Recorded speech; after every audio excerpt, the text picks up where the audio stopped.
Yes, welcome back once again. मेरा नाम है आशीष सचदेव और हम इस वीडियो लेक्चर सीरीज में बात कर रहे हैं स्टैंडर्ड्स ऑन ऑडिटिंग के बारे में। और पूरा सीए इंटर का ऑडिट सिलेबस हम यहाँ पे कवर करने वाले हैं फास्ट ट्रैक मोड पर फॉर योर अपकमिंग जनवरी 2026 वाले एग्जाम्स। पिछले वीडियोस अगर आपने नहीं देखे हैं so it is my humble request कि आप जाकर के प्लेलिस्ट सेक्शन में, कोर्स सेक्शन में मेरे वो वीडियोस वहां पे देख सकते हैं। वीडियोस को लाइक जरूर करें। इस वीडियो पे मैं एक छोटा सा लाइक टारगेट रखना चाहता हूं ताकि आप लोग इसे लाइक जरूर कर दें। जितने लोग देखें उसे लाइक करें। मैं चाहता हूं कि कम से कम 200 लोग इस वीडियो को लाइक करें। Right, so it is a small target और मुझे पता है कि आपका प्यार जो है वो इसे जल्दी से पूरा कर देगा। So let's begin from this chapter. हम यहाँ पे डिस्कस करने वाले हैं SA 700 जो कि रिपोर्टिंग से डील करता है। Very very important, very interesting. और 700 के बाद 701, 705 और 706, ये सभी जो 700 की सीरीज के स्टैंडर्ड्स हैं, इनको इसी सीक्वेंस में अगर आप पढ़ेंगे तो आपकी लर्निंग बहुत स्ट्रांग होगी। और मैं आपको फिर से कह रहा हूं कि अगर आप चैनल पे नए हैं, वीडियो को लाइक करें, चैनल को सब्सक्राइब करें, शेयर करें अपने सभी दोस्तों के साथ जो भी सीए एंटर कर रहे हैं। And please help me help you people because it really motivates me a lot when you share my videos, when you comment, when you like. Okay, it motivates me a lot to create more such awesome content for you guys out there. Okay, चलिए तो अब शुरुआत करते हैं अपने इस प्यारे प्यारे स्टैंडर्ड की जिसका नाम है standard 700, that is forming an opinion and reporting on financial statements. हमने ऑडिट कर ली है और ये एक ऑडिट का सबसे इंपॉर्टेंट पार्ट है, that is reporting. Right, report के बिना ऑडिट इनकम्प्लीट होती है। राइट, रिपोर्ट किसकी? जो हमने ओपिनियन बनाई है उन फाइनेंशियल स्टेटमेंट्स के ऊपर, एक ओपिनियन हमें बनानी है। ठीक है, तो ये स्टैंडर्ड बात करता है फॉर्मिंग एन ओपिनियन के बारे में भी, और उसकी रिपोर्टिंग किस तरीके से करनी है, ऑडिट रिपोर्ट का फॉर्मेट क्या होना चाहिए, वो भी हमारे को ये स्टैंडर्ड यहाँ पे बताता है। तो ऑब्जेक्टिव क्या है? To form an opinion on the financial statements. Okay, नाम से ही पता लग रहा है। Based on evaluation of the conclusions drawn from audit evidence. देखिए, ऑडिट के दौरान हम लोग as auditor sufficient and appropriate audit evidence को कलेक्ट करते हैं। राइट, ठीक है, ऑब्टेन करते हैं। और इस ऑडिट एविडेंस के बेसिस पे हम कुछ कंक्लूजन्स ड्रॉ करते हैं। मान लीजिए आपने कुछ चेकिंग करी और कुछ ऑडिट एविडेंस वहां से आपको मिला, उसके बेसिस पे आप कुछ कंक्लूजन्स ड्रॉ करेंगे कि अगर ऐसा है तो ये होगा, अगर ऐसा है तो ये होगा, ये कंक्लूड कर रहे हैं आप। ठीक है, मान लीजिए आपने रिटर्न्स चेक करी, स्टैट्यूटरी रिटर्न्स हैं, उसकी ड्यू डेट 15 तारीख है और उन्होंने भरी जो है रिटर्न वो 20 तारीख को भरी है। तो 15 से 5 दिन का आपने गैप कंक्लूड कर लिया। तो आपने ये कंक्लूड किया कि क्योंकि हमने अपनी जो ऑडिट एविडेंस ऑब्टेन करी, जो उनसे रिटर्न के फाइलिंग के चालान हमने लिए, ठीक है, तो जो रिटर्न्स हमने देखी, ठीक है, रिसिप्ट्स हमने जो देखी, और जो ड्यू डेट होनी चाहिए एज पर लॉ, उसके बीच में गैप है। तो हमने कंक्लूड किया क्या कि यहाँ पे डिलेड फाइलिंग ऑफ रिटर्न है। राइट, समझ में आ रहा है? तो हम ऑडिट एविडेंस को ऑब्टेन करेंगे, उसके बाद उसके बेसिस पे कंक्लूजन्स को ड्रॉ करेंगे, और उन कंक्लूजन्स को ड्रॉ करने के बाद हम इवैल्यूएट करेंगे, और इवैल्यूएशन के बाद हम रिपोर्टिंग यहां पे करेंगे। समझ में आती? ठीक है, और यहां पे हम एक्सप्रेस करेंगे अपनी opinion through a written report. ये ऑडिट ओपिनियन की बात हो रही है। राइट, तो हम यहां पे कैसी रिपोर्ट देंगे? बोले सर, प्यारी सी रिटन रिपोर्ट देंगे। ठीक है, चलिए, तो forming an opinion on the financial statements की अगर हम बात करते हैं तो ओवरऑल ऑब्जेक्टिव जो हमने ऐसे 200 में डिस्कस किया था, अगर आपने पढ़ा हो वो वाला लेसन मेरे से, वो वाला लेक्चर आपने देखा हो, मैंने देखा बहुत सारे बाजार में नोट्स हैं अलग अलग तरीके के, कलरफुल, ये वो बहुत सारी चीजें हैं। ठीक है, लेकिन मैं एक चीज उनको देख करके समझ पाया, कंक्लूड कर पाया कि वो ना कहीं इनकम्प्लीट है। और इस सब्जेक्ट के अंदर सबसे बड़ा डेंजर पता है क्या है? आपके पास इनकम्प्लीट नॉलेज का होना। अगर आप डिटेल में जाकर के नहीं पढ़ेंगे ना, ठीक है, हो सकता है कि नोट्स 50 पन्ने ज्यादा हो, कोई बात नहीं, थोड़ी मेहनत मार के पढ़ लेना, मैं बता रहा हूं। क्योंकि ये 50 पन्ने, ठीक है, एक बार पढ़ना और उसके बाद 6 महीने का, 3 महीने का अटेम्प्ट लगना, भाई साहब आप समझो कॉस्ट कौन सी ज्यादा बड़ी है। ठीक है, 50 पन्नों को अभी पढ़ने की कॉस्ट या 3 महीने अटेम्प्ट रिपीट करने की कॉस्ट, आप खुद सोचिए। ठीक है, बाजार में, मार्केट में चल रहा है कि भाई मेरे नोट्स 150 पन्नों के, मेरे 200 पन्नों के, ठीक है, मैं अभी बना रहा हूं, मैं जैसे जैसे कंक्लूड करता जाऊंगा नोट्स, जैसे मेरे सारे लेक्चर्स कंप्लीट हो जाएंगे, मेरे सारे नोट्स कंक्लूड हो जाएंगे, ठीक है, कंसोलिडेट हो जाएंगे, उसके बाद जो बुक बनेगी हो सकता है 200 पन्नों की बने, 250 की बने, ठीक है, 300 की भी बन जाए, कोई फर्क नहीं पड़ता। 100-150 पन्ने अगर ज्यादा पढ़ लिए तो नुकसान नहीं होगा, अटेम्प्ट बचेगा, ठीक है, तो डरना नहीं है। क्यों डर रहे हो भैया? ऑडिट जैसे सब्जेक्ट के अंदर जिसके अंदर डिटेलिंग चाहिए, थ्योरी चाहिए, उसको आप कंसाइज कितना कर लोगे? और अगर कंसाइज करोगे तो मैं आपको फिर बोल रहा हूं, वहां पे जो भी फर्रे आपको दिख रहे हैं, ठीक है, उसमें आपको पॉइंट कटे हुए मिलेंगे, अब उठा करके देख लेना। ठीक है, लोग कहेंगे हम ये पढ़ के पास हो गए, अरे हाँ तो हुए होगे पास, आपने और भी मेहनत करी है, आपने और भी चीजें पढ़ी हैं, ठीक है। तो ये सब चीजें समझो, थोड़ा सा डिटेल में पढ़ने की आदत डालो, हैबिट रीडिंग की डालनी पड़ेगी सर। अपना जो माइंडसेट है ना इस कोर्स को लेकर के वो बदलना पड़ेगा थोड़ा सा, कि नहीं नहीं फर्रे पढ़ के पास हो जाते हैं भाई साहब, नहीं, इंस्टीट्यूट किसी भी दिन माहौल बना देगा इस सब्जेक्ट के अंदर, मैं बता रहा हूं आपको, ठीक है। कहां से घुस के क्वेश्चन पूछेगा अभी देखना, अभी बताता हूं आपको, ठीक है, पढ़ते जाइए। तो ओवरऑल ऑब्जेक्टिव जो है, जो डिस्कस किया था हमने ऐसे 200 के अंदर, राइट, टू ऑब्टेन क्या, रीजनेबल एश्योरेंस, क्या, फाइनेंशियल स्टेटमेंट्स, रीजनेबल एश्योरेंस किसके लिए, that the financial statements are free from material misstatement, and to express an opinion on the financial statements, these are prepared by whom, the management, as per what, AFRF, applicable financial reporting framework, and to report the findings in accordance with the standards on auditing, right? तो ये हमारा forming an opinion जो है on financial statements, ठीक है। Objective क्या था? To form an opinion, और फॉर्मिंग एन ओपिनियन कैसे करते हैं हम लोग, ओवरऑल ऑब्जेक्टिव जो है हमारा वो भी बताता है इसके बारे में, तो वहीं से हमने ये चीज ली है। तो दोनों चीजें सेम है, दोनों स्टैंडर्ड के अंदर लिखी हुई हैं, तो you can easily learn this once and you can use it twice, okay? What do you mean by financial statements? अब इसका जो डिस्कशन है ये SA 700 के अंदर भी होता है, और हमने ऑलरेडी SA 200 के अंदर किया था, ठीक है। यहां वहां दोनों जगह पे डिस्कशन है, ठीक है, अगर आप बेयर स्टैंडर्ड पढ़ेंगे तो भी आपको मिलेगा दोनों जगह पे, ठीक है। लेकिन यहां पे जो डिस्कशन है, जो SA 700 के अंदर डिस्कशन है, वो रिलेटिंग टू फ्रेमवर्क डिस्कशन है, ठीक है, फ्रेमवर्क से रिलेटेड जो डिस्कशन है वो यहां पे है, ठीक है। वहां पे भी थोड़ा थोड़ा फ्रेमवर्क से रिलेटेड डिस्कशन है, तो हमने थोड़ा बहुत वहां पढ़ा है, यहां पे हम एक बार वापस उसको रिव्यू करेंगे, रिवाइज करेंगे, ठीक है। तो in simple terms financial statements क्या होते हैं? दे आर स्ट्रक्चर्ड प्रेजेंटेशन किसकी, हिस्टोरिकल फाइनेंशियल इंफॉर्मेशन की, जिसके अंदर हमारे नोट्स भी इंक्लूडेड होते हैं। तो ये सिंपल डेफिनेशन है फाइनेंशियल स्टेटमेंट्स क्या होते हैं। However to understand this as per SA 700 के हिसाब से अगर हमारे को फाइनेंशियल स्टेटमेंट्स को पढ़ना है, तो हमारे को फाइनेंशियल रिपोर्टिंग फ्रेमवर्क्स की बात यहां पे करनी होगी। ये मैं आपको बेयर स्टैंडर्ड के हिसाब से बता रहा हूं। तो 700 के अंदर बेसिकली फ्रेमवर्क्स की ज्यादा बात हुई है, और वहां पे बात होती है जनरल पर्पस फाइनेंशियल स्टेटमेंट्स की और स्पेशल पर्पस फाइनेंशियल स्टेटमेंट्स की, ठीक है, GPFS and SPFS, general purpose financial statements and special purpose financial statements. GPFS जो है, जनरल पर्पस फाइनेंशियल स्टेटमेंट्स, ये बनते हैं जनरल पर्पस फ्रेमवर्क के थ्रू, और स्पेशल पर्पस फ्रेमवर्क से बनने वाले फाइनेंशियल स्टेटमेंट्स को हम बोल देते हैं special purpose financial statements. Simple सी बात है, ठीक है। अब ये जनरल पर्पस फ्रेमवर्क क्या है और ये स्पेशल पर्पस फ्रेमवर्क क्या है, ये हमारे को यहां पे थोड़ा सा समझने की आवश्यकता है, ठीक है। जनरल पर्पस फ्रेमवर्क जो हमारा होता है, तो यहां पे जो जनरल पर्पस फ्रेमवर्क से बने हुए फाइनेंशियल स्टेटमेंट्स हैं उनको मैंने आपको बता दिया क्या कहते हैं, और जो financial statements made as per special purpose हैं उनको मैंने बता दिया आपको स्पेशल पर्पस फाइनेंशियल स्टेटमेंट्स यहाँ पे कहते हैं। मैं आपको एक बार फिर रिक्वेस्ट करूंगा कि मेरा ऐसे 200 वाला लेक्चर एक बार जाकर के देख लीजिए, आपको बहुत क्लैरिटी वहां पे मिलने वाली है, राइट। जनरल पर्पस फ्रेमवर्क क्या होता है? जो हमारे कॉमन यूजर्स हैं फाइनेंशियल स्टेटमेंट्स के, ठीक है, वो वाइड रेंज ऑफ इंफॉर्मेशन को कवर करता है, ठीक है। जो हमारे कॉमन जनरल फाइनेंशियल इंफॉर्मेशन की नीड्स हैं, वाइड रेंज ऑफ यूजर्स की, वो इस वाइड रेंज को कवर करता है, वाइड रेंज ऑफ यूजर्स की नीड को, इंफॉर्मेशन की नीड को कवर करता है जनरल पर्पस फाइनेंशियल स्टेटमेंट्स, जो कि बनते हैं as per general purpose framework.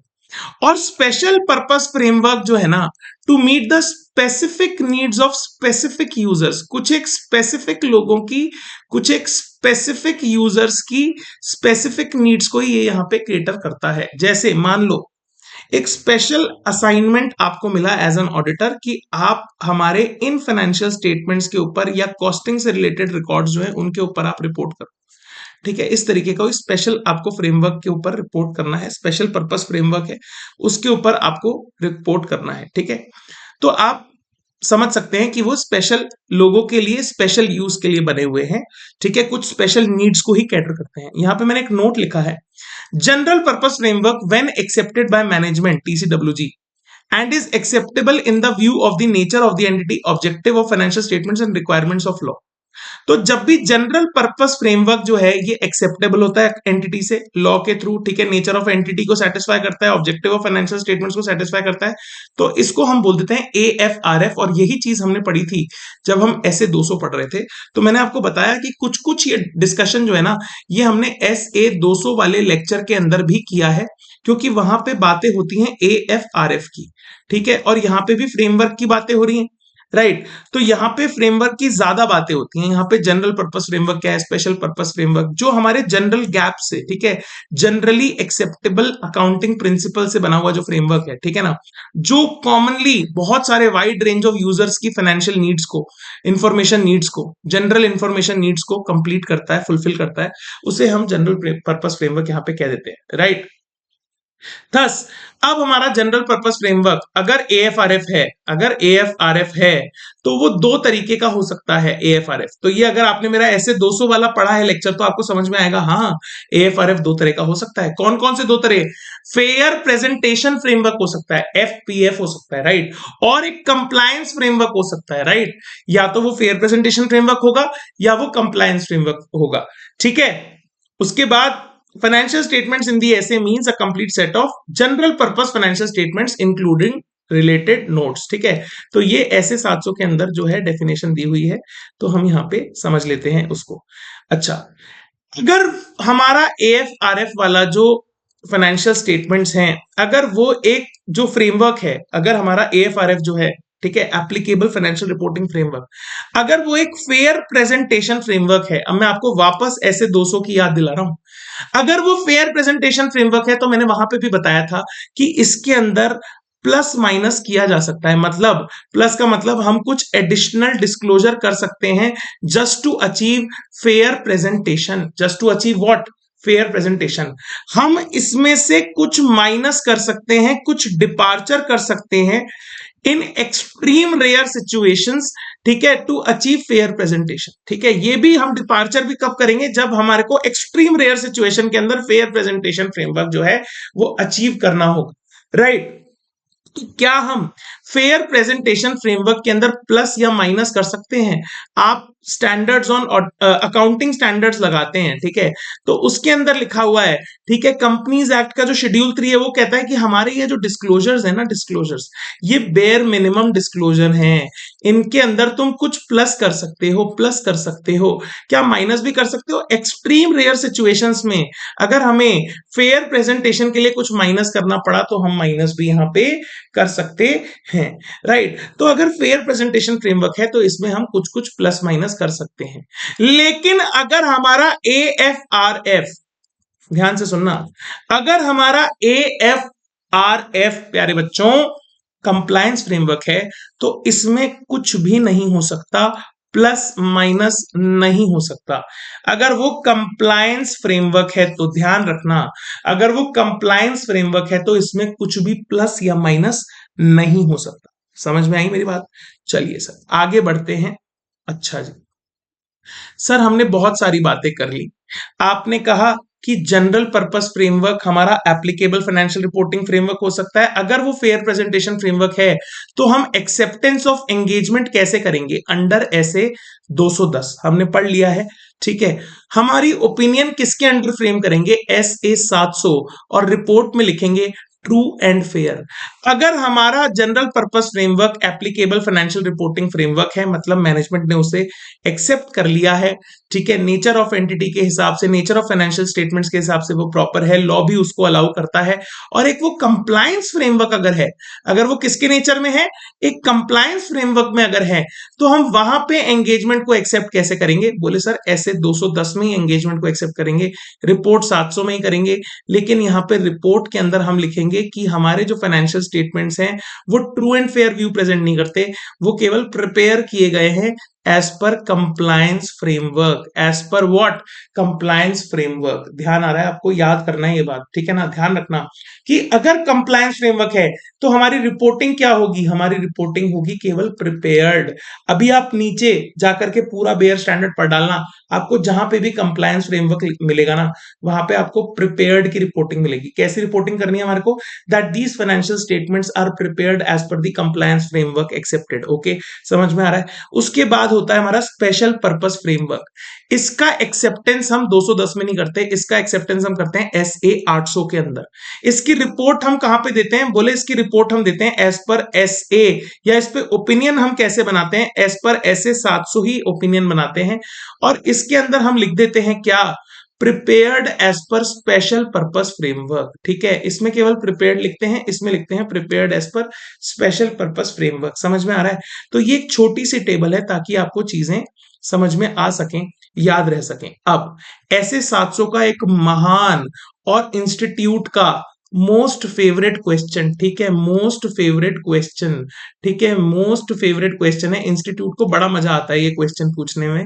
ये क्वेश्चन क्या है, what are the specific evaluations of the auditor by the auditor for a fair presentation framework या for the audit of financial statements। इतना सा स्पेसिफिक इवैल्यूएशन ऑडिटर भैया क्या करेंगे, audit करने के लिए स्पेसिफिक इवैल्यूएशन क्या करेंगे। इसको समझने के लिए आपको ऐसे समझना है कि ये वो इवैल्यूएशंस हैं जो दोनों टाइप के फ्रेमवर्क्स के लिए, both types of financial reporting framework, भले ही वो फेयर प्रेजेंटेशन फ्रेमवर्क है या कंप्लायंस फ्रेमवर्क है, ऑडिटर भैया करेंगे। ठीक है, evaluations by the auditor, evaluation कौन करेगा, ऑडिटर करेगा। ठीक है, ये 6 पॉइंट है, आपको ये 6 पॉइंट्स याद रखने हैं। कैसा भी फ्रेमवर्क हो, फ्रेमवर्क कैसा हो सकता है, एप्लीकेबल फाइनेंशियल रिपोर्टिंग फ्रेमवर्क है तो वो कैसा हो सकता है सर, वो फेयर प्रेजेंटेशन वाला फ्रेमवर्क हो सकता है, या वो कंप्लायंस वाला फ्रेमवर्क हो सकता है। अगर वो फेयर प्रेजेंटेशन वाला फ्रेमवर्क है ना बच्चों, या कंप्लायंस वाला फ्रेमवर्क है, तो ऑडिटर भैया को ये 6 चीजें चेक करनी पड़ेंगी। क्या है ये 6 चीजें, स्पेसिफिकली इवैल्यूएट करनी पड़ेंगी। अकाउंटिंग पॉलिसी जो सेलेक्ट हुई है, अप्लाई हुई है, एडिक्वेटली डिस्क्लोज की गई है फाइनेंशियल स्टेटमेंट से या नहीं। ठीक है, accounting policy selected and applied, ये दो तो पॉलिसी के ही पॉइंट है, ठीक है ना। Are appropriate and consistent with, appropriate and consistent with applicable financial reporting framework है या नहीं है। Accounting estimates made by the management reasonable है या नहीं है। ठीक है, information presented in financial statements is RRCU, यानी रेलेवेंट, रिलायबल, कंपेरेबल, अंडरस्टैंडेबल। जो भी हमने इंफॉर्मेशन फाइनेंशियल स्टेटमेंट्स में प्रेजेंट की है, क्या वो रेलेवेंट है, रिलायबल है, कंपेरेबल है, अंडरस्टैंडेबल है। ऑडिटर भैया इवैल्यूएट करो, क्या करो, इवैल्यूएट। डिस्क्लोजर जो फाइनेंशियल स्टेटमेंट में है, क्या वो हमारे यूजर्स को उनके effect of material transactions and events को अंडरस्टैंड करने में मदद करते हैं, अरे यस और नो। ठीक है, ये भी आप इवैल्यूएट करो ऑडिटर भैया।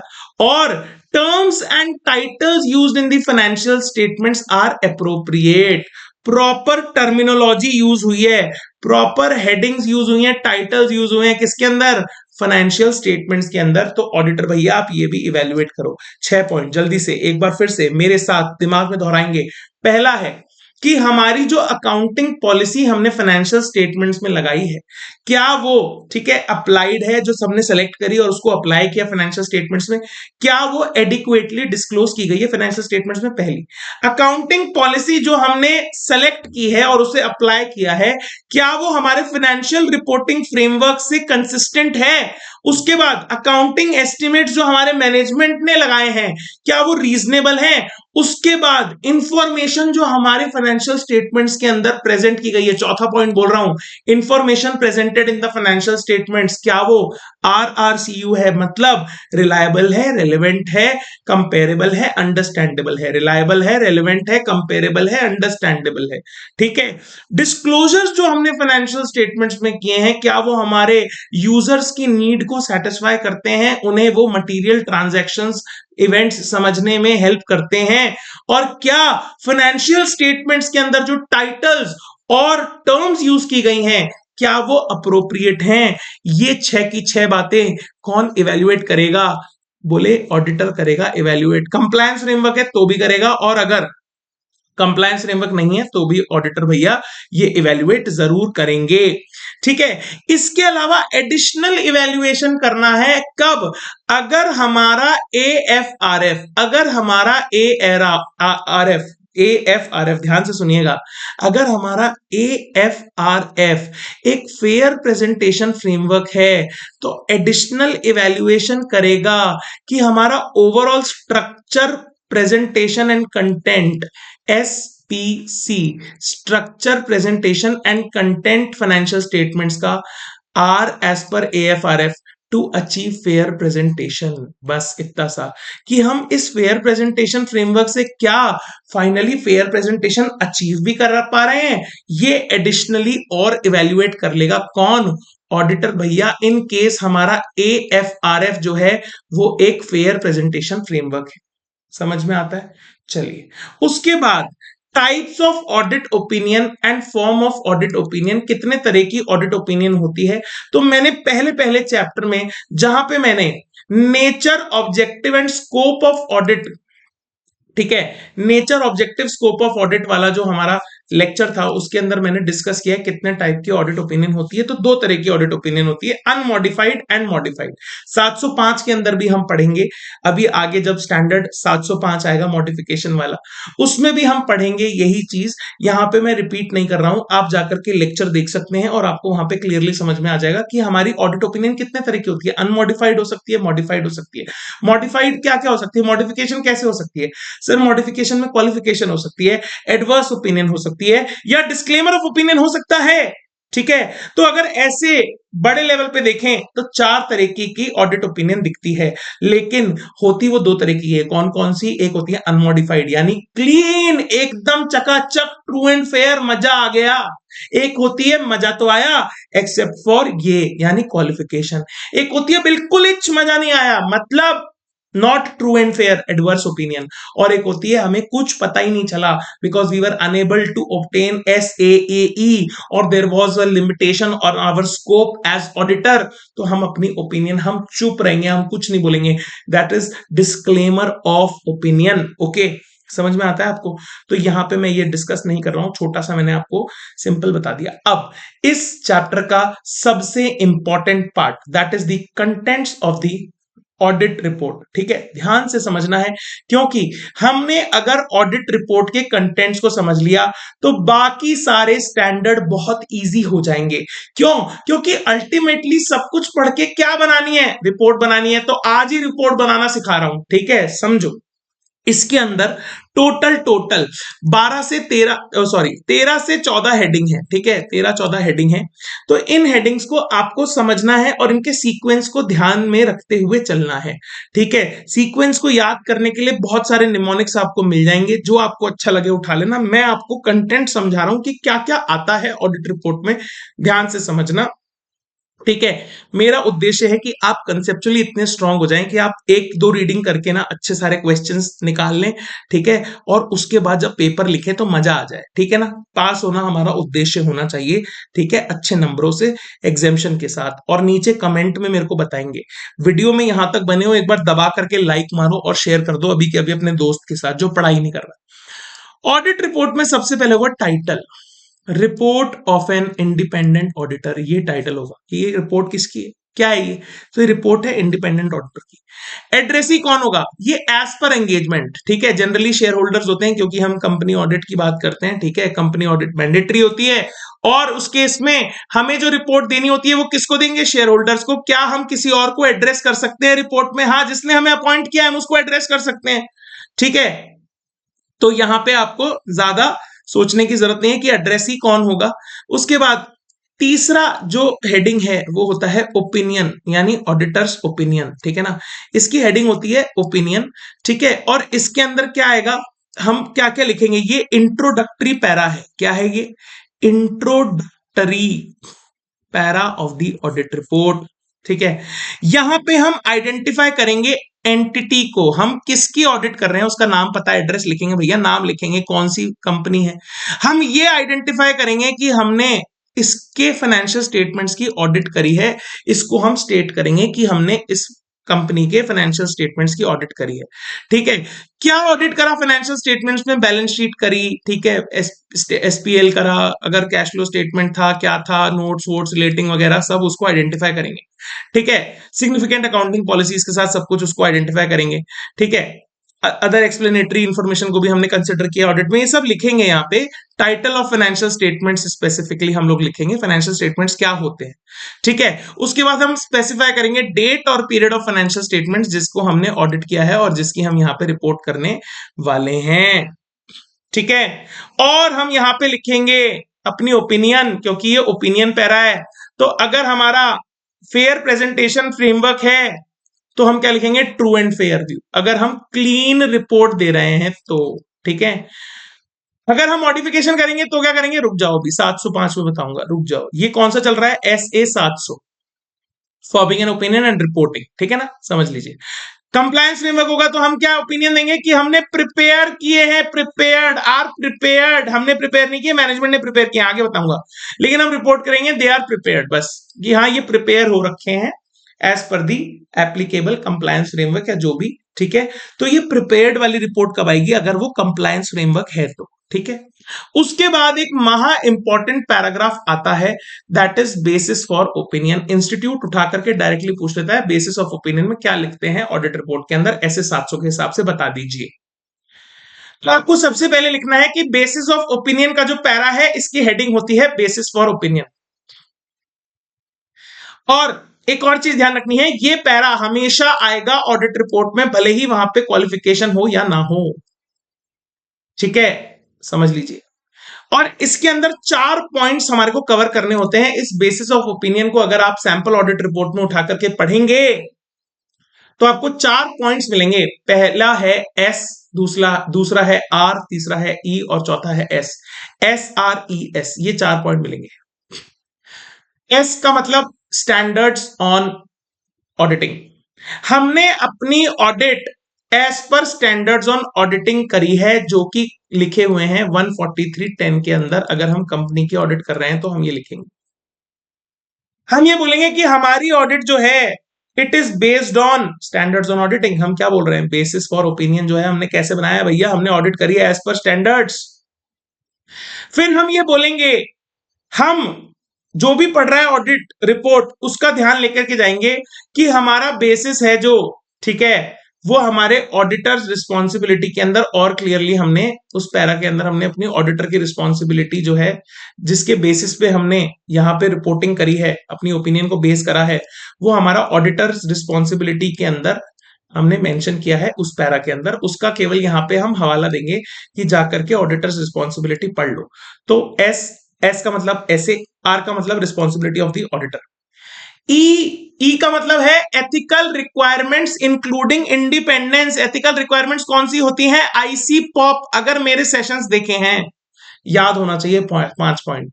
और independence, independence of mind, independence of appearance. ठीक है, एक स्टेटमेंट देंगे कि we have complied with the ethical requirements code of ethics of ICAI, okay, and independence की जो रिक्वायरमेंट्स हैं as per ethical requirements code of ethics हमने comply करी हैं। ये स्टेटमेंट आपको देना होगा। उसके बेसिस पर ही अपनी ओपिनियन हम फॉर्म करते हैं। तो हमारा बेसिस फॉर ओपिनियन हमारी इंडिपेंडेंस एथिकल रिक्वायरमेंट्स के थ्रू भी आता है। और उसके बाद हमें लिखना है that we believe that audit evidence we have obtained is sufficient and appropriate to form basis for our opinion. जो भी हमने ऑडिट ओपिनियन ऑब्टेन करी है वो हमारे हिसाब से सफिशिएंट है, अप्रोप्रिएट है to form the basis of our opinion. ठीक है, टू वो बेस बनाने के लिए जिसके ऊपर हम अपनी ओपिनियन को रख सकते हैं, राइट। तो 4 पॉइंट याद रखने हैं। ठीक है, बेसिस फॉर ओपिनियन के अंदर 4 पॉइंट लिखने होते हैं। कौन कौन से? पहला, ऐसे के हिसाब से ऑडिट किया है। दूसरा, रिस्पॉन्सिबिलिटी ऑफ द ऑडिटर को हवाला दे दो। तीसरा, एथिकल रिक्वायरमेंट्स इंक्लूडिंग इंडिपेंडेंस का हवाला दे दो। ठीक है। चौथा, SAAE, यानी हम अपनी बेसिस ऑफ ओपिनियन जो बेस कर रहे हैं अपनी ओपिनियन को, ठीक है, हमने जो ऑडिट एविडेंस ऑब्टेन किया हमारे हिसाब से वो audit evidence sufficient and appropriate है। बेटा केवल इतना याद करके लिखे आएगा ना, मैं बता रहा हूं, और सब भूल जा, केवल ये 4 पॉइंट याद कर ले। SRES हेडिंग क्या होगी ये याद कर ले, हर जगह आएगा ये याद कर ले, ठीक है। कहां पे क्या प्लस माइनस होगा वो मैं आगे बता दूंगा 705 जब पढ़ेंगे तो, ठीक है। तो इतना अगर तूने याद कर लिया ना, इतना बेयर मिनिमम है, बेयर मिनिमम। इससे कम अगर कोई पढ़ा रहा है ना तो दिक्कत है बेटा, छोड़ दे उसकी पढ़ाई। बोल रहा हूं, मुंह पे बोल रहा हूं, खुला चैलेंज, ठीक है। अगर इससे कम कोई पढ़ा रहा है, ठीक है, तो बेकार है, ठीक है ना। आ जाओ उसके बाद पैरा नंबर 5, गोइंग कंसर्न से रिलेटेड। अगर गोइंग कंसर्न इफेक्ट हुई है तो ऐसे 570 के हिसाब से रिपोर्टिंग होगी, जहां पे डाउट है रिगार्डिंग गोइंग कंसर्न को, ठीक है ना। तो 570 के हिसाब से ये वाला पैरा इंक्लूड किया जाएगा, ठीक है। यहां पर इतना याद करने की जरूरत है, लेकिन अब आपको समझ में आ गया कि गोइंग कंसर्न 570 पैरा के अंदर कवर होता है। जब हम ऐसे 570 करेंगे तो मैं आपको फिर से लेकर के आऊंगा ऐसे 700 से इंटरनेटिंग। मैं बता रहा था ना कि टॉपिक्स की इंटरनेटिंग जाल बनता है, तो ये जाल बनना शुरू हो रहा है, ठीक है। ऊपर से देखते हुए आ रहे हो कितने स्टैंडर्ड की बात कर ली, ऐसे 200 की बात करता हुआ आ रहा हूं, ऐसे 210 की बात करिए। अपॉइंटमेंट कहां अपॉइंटमेंट अपना लोगे, ठीक है। एंगेजमेंट कहां पे अपना एक्सेप्ट करोगे, ठीक है। उसके बाद ऐसे 800 की स्पेशल पर्पस फ्रेमवर्क की बात कर ली, 570 की यहां पे बात कर ली, 705 की बात लगातार करता जा रहा हूं, ओपिनियन की जब भी बात कर रहा हूं, ठीक है, मॉडिफाइड ओपिनियन की जब भी बात कर रहा हूं। समझ में आ रही है। उसके बाद आते हैं की ऑडिट मैटर। सर ये आएगा ऐसे 701 में, देखा जाल बनता जा रहा है ना, स्टैंडर्ड ही स्टैंडर्ड्स आते जा रहे हैं ना, ठीक है। ये लिस्टेड एंटिटी के लिए मैंडेटरी होता है, ध्यान रखना। और एक और चीज ध्यान रखना, ठीक है। अदर एंटिटीज के लिए इट इज द डिस्क्रिशन और professional judgment of the auditor to report the report और requirement of law, then it will be mandatory to report क्या, KAM की ऑडिट मैटर, ठीक है। अगर ये डिस्क्रिशन कब होगा ऑडिटर का, जब वहां पे क्लीन रिपोर्ट है। क्या होगा, क्लीन रिपोर्ट है तो ऑडिटर का डिस्क्रिशन है कि वो KAM इंक्लूड करे या ना करे। लेकिन अगर मॉडिफाइड ओपिनियन है, मॉडिफाइड ओपिनियन है, तो KAM का पैरा आएगा ही आएगा। ध्यान रखना, नीचे भी बताऊंगा अभी, या ध्यान रखना ही है कि अगर मॉडिफिकेशन ऑफ ओपिनियन है तो KAM का पैरा आएगा ही आएगा। लेकिन ध्यान रखना एक और बात, सुनना, अगर डिस्क्लेमर ऑफ ओपिनियन है, डिस्क्लेमर ऑफ ओपिनियन है, तो KAM का पैरा प्रोहिबिटेड है। वर्ड को ध्यान रखना, प्रोहिबिटेड है, नहीं आएगा। और ये कौन बोलता है, ऐसे 701 नहीं बोलता, SA 705 बोलता है। MCQ का क्वेश्चन है, जिस दिन आया सब बच्चों को गलत होगा, फेल होंगे बच्चे। वापस बोल रहा हूं, ध्यान से सुन लेना, लिख लेना जहां भी लिखना हो, ठीक है। अगर मॉडिफाइड ओपिनियन है, KAM का पैरा आएगा, KAM का पैरा आएगा। मॉडिफिकेशन में अगर डिस्क्लेमर है तो KAM का पैरा प्रोहिबिटेड है। और ये प्रोहिबिशन कहां लिखा है, किसने बोला प्रोहिबिटेड है, 701 ने बोला क्या, नहीं 705 ने बोला। बच्चों को लगेगा कि AM का मैटर है, 701 चिपका आएंगे। बता रहा हूं 2 नंबर में उड़ा देगा इंस्टीट्यूट। बेटा जितना डीप में पढ़ा रहा हूं ना, समझ ले, कोई नहीं पढ़ाता इतना डीप, बता रहा हूं मैं आपको फिर से, ठीक है। वापस सुन लेना अभी जो मैंने बोला, रिपीट, ठीक है ना। चलिए अब आगे बढ़ते हैं। If there are no KAM, then it must be stated in the matter that there are no KAM to report, ठीक है। अगर वहां पे मॉडिफाइड ओपिनियन है तो KAM का पैरा तो डाल दिया, अब उसमें क्या लिखेगा, बोले कोई KAM है ही नहीं, क्या करें। एडवर्स ओपिनियन है, कोई AM नहीं है, कोई बात नहीं। क्वालिफिकेशन ऑफ ओपिनियन है, KAM नहीं है, कोई बात नहीं, जरूरी थोड़ी हो, ठीक है ना। तो ये KAM matter key audit matter के पैरा की बात होगी, ठीक है।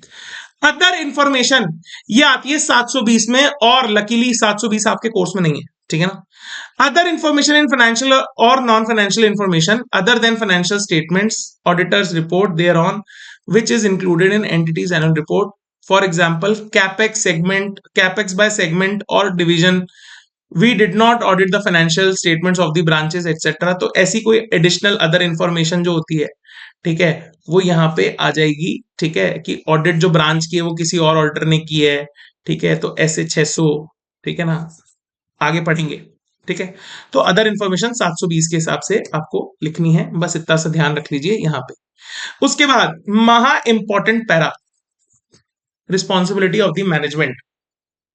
ठीक है, अब इसमें आप समझिएगा, इसकी हेडिंग जो है ना, ये responsibility for the financial statements है। अब ये चेंज हो सकती है, अगर वहां पे फाइनेंशियल स्टेटमेंट्स की रिस्पॉन्सिबिलिटी टीसीडब्ल्यूजी की है तो मैं लिखूंगा responsibility of TCWG for the financial statements. Management की है तो मैं लिखूंगा मैनेजमेंट, जनरली मैनेजमेंट की होती है इसलिए मैनेजमेंट लिखा जाता है, ध्यान रखिए इस बात। ठीक है, the heading can change in different situations like TCWG और any other appropriate heading as per the legal framework applicable. कि भैया ये फाइनेंशियल स्टेटमेंट्स बनाने की जिम्मेवारी किसकी है, तो हम जनरली लिखते हैं मैनेजमेंट की है। ठीक है, मैनेजमेंट के अंदर टीसीडब्ल्यूजी के लोग भी आते हैं जो मैनेजमेंट के काम को ओवरसी करते हैं। ठीक है ना, मैनेजमेंट के भी ऊपर वाले लोग होते हैं। ठीक है, चलिए अब यहां पे क्या आता है, तो एक सिंपल सी बात, अगर तूने कंपनी लॉ पढ़ा है तो देखो समझ में आएगा। डायरेक्टर रिस्पॉन्सिबिलिटी स्टेटमेंट जो होता है ना, उसके अंदर जो जो डायरेक्टर की रिस्पॉन्सिबिलिटी है ना, वो सारी की सारी यहां पे आ जाती है। बोले क्या क्या होती है डायरेक्टर रिस्पॉन्सिबिलिटी, बोले financial statements are prepare as per applicable accounting standard. और ये बनाया किसने, बोले मैनेजमेंट बोल रहा है मैंने बनाया भाई। ठीक है, मैनेजमेंट इस बात की यहाँ पे रिस्पॉन्सिबिलिटी लेता है। अकाउंटिंग एस्टिमेट्स पॉलिसीज रीजनेबल है, प्रूडेंट है, कि वो एक ट्रू एंड फेयर व्यू देते हैं of the state of affairs of the company के, एंटिटी के। डायरेक्टर रिस्पॉन्सिबिलिटी स्टेटमेंट का पॉइंट है। ठीक है ना, उसके बाद एडिक्वेसी ऑफ रिकॉर्ड्स हमने मेंटेन किया है, तो यहां पे आते हैं 3A। ठीक है, कौन कौन से, एएस, अकाउंटिंग एस्टिमेट्स पॉलिसीज, और ठीक है एडिक्वेसी ऑफ रिकॉर्ड्स। उसके बाद गोइंग कंसर्न, ये मैनेजमेंट की रिस्पॉन्सिबिलिटी, असेसिंग दी गोइंग कंसर्न क्या रही है वो यहां पे स्टेट करेगा। हमने सेफ गार्डिंग ऑफ असेट्स की थी, ये भी स्टेट करेगा मैनेजमेंट। ठीक है, हमने डिम ऑफ आईएफसी किया है, डिम ऑफ आईएफसी मतलब design implementation maintenance of internal financial controls, ये रिस्पॉन्सिबिलिटी ऑफ मैनेजमेंट है to ensure design implementation and maintenance of IFC. ये लिखेंगे हम उसमें, कहां पे, responsibility of management for the financial statements में बेटा। और उसके बाद लिखेंगे BOD is responsible for overseeing the company's financial reporting process. ये सारा काम ओवरसी कौन करता है, board of directors, board of directors. ठीक है, ये सारा काम ओवरसी करता है board of directors, board of directors, ये भी लिखेंगे। समझ में आ रहा है, तो ये डायरेक्टर रिस्पॉन्सिबिलिटी के पॉइंट है। अगर किसी को डायरेक्टर रिस्पॉन्सिबिलिटी स्टेटमेंट याद हो तो उसको मैनेजमेंट रिस्पॉन्सिबिलिटी लिखने में बिल्कुल दिक्कत नहीं होनी चाहिए। इंस्टीट्यूट इस पे अंदर घुस के रिटेल क्वेश्चन पूछता है, रिटेल मतलब केवल यही पूछ लेगा आपसे कि आप तो ये बता दो कि मैनेजमेंट रिस्पॉन्सिबिलिटी पैरा में क्या क्या पॉइंट इंक्लूड होते हैं, बात खत्म। तो आपको ये 4 से 5, 5 से 6 पॉइंट लिखने हैं, जिसके अंदर 3 तो मैंने आपको बता दिया, 3 तो ए के पॉइंट है, एएस वाला, ठीक है, अकाउंटिंग एस्टीमेट, अकाउंटिंग पॉलिसी वाला, ठीक है, और एडिक्वेसी ऑफ रिकॉर्ड वाला। ठीक है, उसके बाद डिम वाला पॉइंट हो गया, गोइंग कंसर्न हो गया, सेफ गार्डिंग असेट हो गया, और बीओडी को ओवरसी करना, ये 4 पॉइंट हो गए। 4 + 3 7 पॉइंट्स हैं, 5 से 6 याद कर लेना। ये तो राम जी भी नहीं बचा सकते बेटा, राम जी भी नहीं बचा सकते, मैं बता रहा हूं आप, बस पढ़ाई बचा सकती है, तो पढ़ लो भैया। उसके बाद पैराग्राफ आता है ऑडिटर की रिस्पॉन्सिबिलिटी। इसकी हेडिंग क्या होती है, हेडिंग याद कर लेना, 1 नंबर में कभी पूछ ले तो क्या पता। अच्छा, इसकी भी हेडिंग, हेडिंग मैंने सब में लिखी है तो याद कर लेना बेटा, हेडिंग पे क्वेश्चन आ सकता है एमसीक्यू, क्या पता।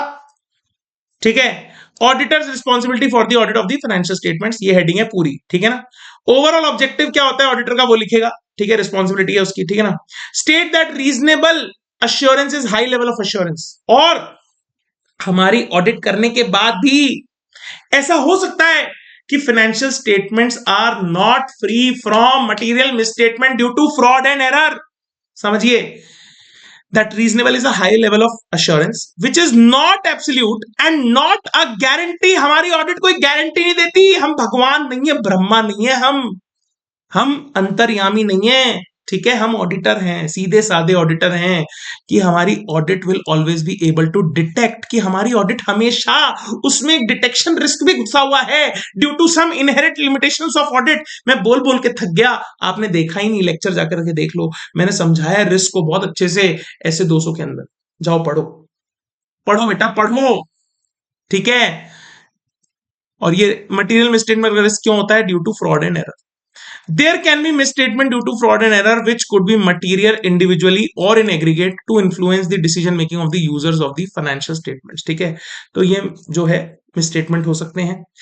अब ऑडिटर की फर्दर रिस्पॉन्सिबिलिटी जो एनेक्जर्स के अंदर हम डालते हैं, ठीक है, उसमें क्या क्या आता है, तो हमें लिखना है क्या, आपको याद करने हैं ये पॉइंट, और ये पॉइंट है 7 पॉइंट्स, ठीक है।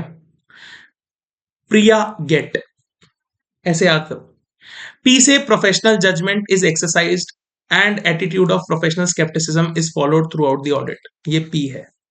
R से risk of material misstatement, auditor's responsibility is to identify and assess the risk, कैसे, 315 में आइडेंटिफाई करेगा, वो असेस करेगा रिस्क को by understanding the entities business.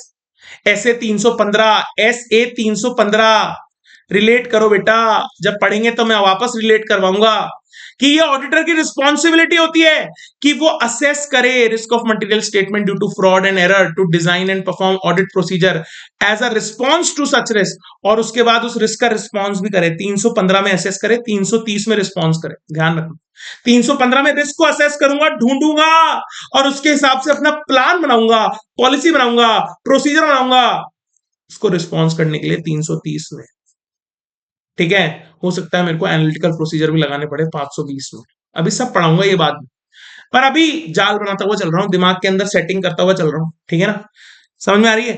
Fraud is more risky than error as fraud is intentional, तो अगर fraud हुआ तो भैया माहौल बन सकता है, ठीक है ना, क्योंकि वो मिल बांट के किया गया होगा, ठीक है। उसके बाद P से हो गया आपका प्रोफेशनल जजमेंट फॉलो करना है, प्रोफेशनल स्केप्टिसिज्म फॉलो करना है, एटीट्यूड रखना है प्रोफेशनल स्केप्टिसिज्म का। उसके बाद R से रिस्क ऑफ मटेरियल में स्टेटमेंट हो गया, तो उसको ऑडिटर असेस करेगा, उसके हिसाब से अपनी ऑडिट के प्रोग्राम बनाएगा, ठीक है, प्लान करेगा, प्रोसीजर्स ड्रॉ करेगा ऑडिट के, ठीक है, to response to that risk 315 के अंदर असेस करेगा, 330 के अंदर उसको रिस्पॉन्स देगा। उसके बाद internal control to obtain understanding, किसकी अंडरस्टैंडिंग लेगा ऑडिटर, डिम की।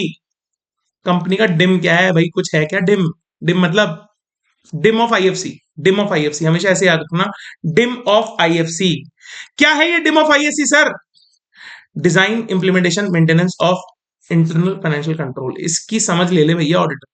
फिर appropriateness of accounting policies, accounting estimates, other disclosures made by the management, ठीक है, याद करो ऊपर 6 चीजें इवेल्युएट करनी थी, उसके अंदर ये भी करना था कि क्या वो अप्रोप्रिएट हैं जो भी हमने अकाउंटिंग पॉलिसीज को लगाया है, ठीक है, वो एडिक्वेटली डिस्क्लोज भी की गई हैं क्या फाइनेंशियल स्टेटमेंट में, जो हमारे अकाउंटिंग एस्टिमेट हैं क्या वो रीजनेबल भी हैं क्या। अरे ऑडिटर भैया आपको ये इवेल्युएट करना था, भूल गए क्या, अरे मत भूलो इतनी जल्दी। फिर उसके बाद GET गेट, जी से आएगा going concern, conclude the appropriateness of the going concern assumption by management, management ने अपने पैरा में, मैनेजमेंट की रिस्पॉन्सिबिलिटी पैरा में उसने बताया है कि हमने गोइंग कंसर्न को कैसे इवेल्युएट किया है, क्या उसका अजम्पशन अप्रोप्रिएट है, ये तुम्हारी रिस्पॉन्सिबिलिटी है, चेक करो उसको, ठीक है। याद आ रहा है कुछ, आ रहा है क्या याद, क्या जब अभी इवेल्युएट करने की बात हुई थी ना, तो गोइंग कंसर्न को भी इवेल्युएट किया था। और इवेल्युएट करो SPS of the financial statements give a fair presentation, ठीक है, ये आपको याद आ रहा है कि क्या है ये वो एडिशनल इवेल्युएशन का पॉइंट है जो ऑडिटर कब करता है, जब हमारा AFRF, देखा AFRF, सॉरी ARFR लिख दिया मैंने गलत, AFRF जब हमारा फेयर प्रेजेंटेशन फ्रेमवर्क होता है, राइट। चलिए ठीक है, ये इवेल्युएट करना है कि हमारा SPC यानी structure presentation content financial statements का वो फेयर प्रेजेंटेशन देता है या नहीं। SPS PF, ठीक है, PFS, ठीक है, fair presentation FP, SPC FS fair presentation, ये 3 वर्ड याद रख लो बस, that's it, keywords, okay. The auditor communicates to TCWG, auditor जो है वो TCWG को कम्युनिकेट करेगा, क्या बोले, सारे सिग्निफिकेंट मैटर, ठीक है, about the timing and scope of audit and any significant deficiency in internal control, ठीक है, SA 260, ठीक है, SA 265, ठीक है, ये सारी चीजें यहाँ पे मैनेजमेंट बताएगा TCWG को, ठीक है। For listed entity tell KAM and statement that we have complied with the ethical requirements including independence. Okay, तो लिस्टेड एंटिटीज के लिए आपको KAM भी बताना जरूरी होता है, राइट। उसके बाद describe the auditors responsibility in case of group audit, यानी अगर कोई ब्रांचेस भी हैं, ठीक है, उनको कोई दूसरे ऑडिटर अगर ऑडिट करते हैं तो उससे रिलेटेड रिस्पॉन्सिबिलिटी भी आप यहाँ पे अपने ऑडिटर रिपोर्टिंग रिस्पॉन्सिबिलिटी वाले पैरा में डाल दोगे। तो अगर ऑडिटर रिस्पॉन्सिबिलिटी से कुछ आया तो आई होप आप ये 7 पॉइंट्स याद करोगे, ठीक है। कौन कौन से? प्रिया गेट, ठीक है, प्रिया गॉट दी ऑडिट, और प्रिया ने जब ऑडिट मिली तो उसने ये सब जो है अपनी रिस्पॉन्सिबिलिटी बताई। कौन कौन सी? प्रोफेशनल जजमेंट, ठीक है, risk of material misstatement, internal control, ए से अप्रोप्रिएटनेस किसकी? अकाउंटिंग पॉलिसी अकाउंटिंग एस्टिमेट्स की, जी से गोइंग कंसर्न, ई से इवेल्युएट करना, एसपीसी किसका? एफएस का। क्यों? कि वो एफपी दे रहा है नहीं दे रहा, फेयर प्रेजेंटेशन दे रहा है नहीं दे रहा, याद रखो ऐसे, ठीक है, जैसे मेरे को याद है टिप्स पे, एकदम टिप्स पे होनी चाहिए चीजें, राइट। मजा तभी आएगा बेटा पढ़ने का। उसके बाद ऑडिटर कम्युनिकेट्स टू TCWG, क्या जो भी हमारे इंटरनल कंट्रोल की डेफिशिएंसीज हैं या कुछ भी और अदर मैटर्स हैं, ठीक है, इंपॉर्टेंट मैटर्स हैं, सिग्निफिकेंट मैटर्स हैं, ठीक है, वो हम किसको कम्युनिकेट करते रहेंगे? टाइमिंग स्कोप ऑफ ऑडिट हम किसको कम्युनिकेट करते रहेंगे? TCWG को, राइट। तो ये सब चीजें आपको यहाँ पे लिखनी है। उसके बाद अदर रिपोर्टिंग रिस्पॉन्सिबिलिटीज अगर कोई है तो, ठीक है, इसका हेडिंग ये होगा report on other legal and regulatory requirements. इसके अंदर आपका कारो आ जाता है, ठीक है, 143(3) की रिपोर्ट आ जाती है, कारो आ जाता है, एक्सेट्रा, ये सब चीजें यहाँ पे कवर होती हैं। उसके बाद सिग्नेचर ऑफ द ऑडिटर आएगा, जिसमें नाम आएगा, फर्म का ऑडिटर का नाम आएगा, ठीक है, पार्टनर का जो भी साइन कर रहा है, फर्म का रजिस्ट्रेशन नंबर आएगा, मेंबरशिप नंबर आएगा ऑडिटर का, यूडिन आएगा, UDIN UDIN UDIN UDIN UDIN. ये यूडिन क्या है सर? इस पे 1 नंबर का क्वेश्चन आ सकता है, MCQ का क्वेश्चन आ सकता है, 1 मार्कर आ सकता है, 2 मार्कर आ सकता है, ठीक है। प्लेस आएगी, जिस सिटी में हम साइन कर रहे हैं वो सिटी का नाम आएगा, date of the audit report आ जाएगी, और ये date should not be earlier than when you have concluded the audit completely, जिससे पहले आपने सारी sufficient and appropriate audit evidence जो है obtain कर ली है। तो ध्यान रखना उसके बाद ही आपकी ऑडिट रिपोर्ट की डेट आनी चाहिए, ठीक है। अब ये एक क्वेश्चन है जो शायद पूछा जा सकता है कि what is the location of the description of auditors responsibility for the audit of financial statements, ठीक है। ऑडिट रिस्पॉन्सिबिलिटी की लोकेशन क्या हो सकती है? तो with in the audit report हो सकता है, अपेंडिक्स टू ऑडिट रिपोर्ट में हो सकता है, ठीक है, या फिर लॉ और रेगुलेशन अगर एक्सप्रेसली परमिट करता है, एक्सप्रेसली मतलब लॉ के अंदर अगर लिखा है ऐसा, ठीक है, लॉ कहता है ऐसा करने के लिए, तो वेबसाइट के ऊपर भी अप्रोप्रिएट अथॉरिटी की audit report should tell the such specific location. Audit report में लोकेशन लिख देंगे कि वेबसाइट ऑफ अप्रोप्रिएट अथॉरिटी के ऊपर क्या आ गई है? ऑडिटर्स रिस्पॉन्सिबिलिटी, ठीक है। तो यहां से मेरे को लगता है, ठीक है, अभी तक क्वेश्चन नहीं आया है तो यहां से क्वेश्चन आ सकता है, ठीक है, और अच्छा क्वेश्चन आएगा।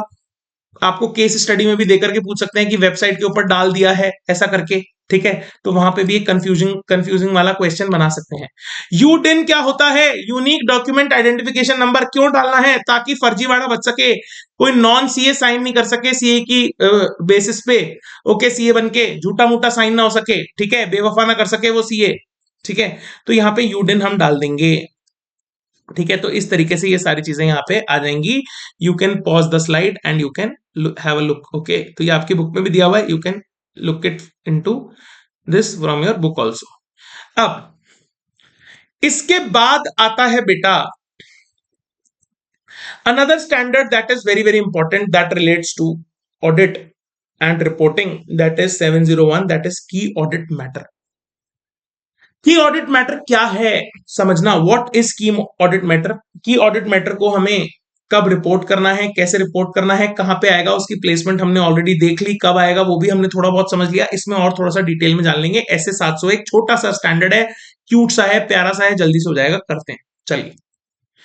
SA 701, this essay deals with the responsibility of the auditor to communicate what KAM in the audit report। कि ऑडिटर की रिस्पॉन्सिबिलिटी से डील करता है कि उसको KAM मतलब key audit matter. It deals with both aspects of KAM, what to communicate and form and content of such communication. कि भैया कम्युनिकेट क्या करना है, कैसे करना है, दोनों, क्या कंटेंट होना चाहिए, किस फॉर्म में करना है, दोनों। व्हाट इज KAM, याद रखना, अब सुन लो।